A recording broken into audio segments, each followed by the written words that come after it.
Welcome to Awesome Kid. Please subscribe to my channel and like my video.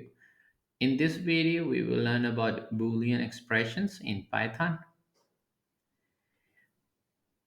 Boolean expression is just another name for a conditional test.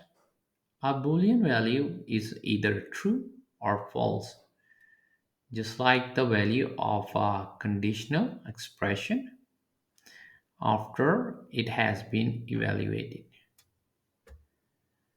Boolean values are often used to keep track of certain conditions, such as whether a process is running on our system or whether a user can edit certain content on a website.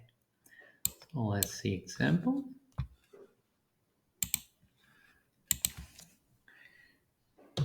Process active, and we can set its value to true. And for website, can edit property to false.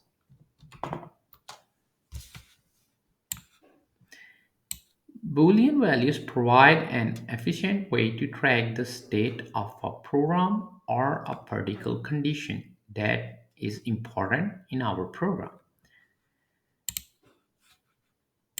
To keep on learning, please subscribe to my channel Awesome Code, like my video, keep supporting me, and thank you for watching.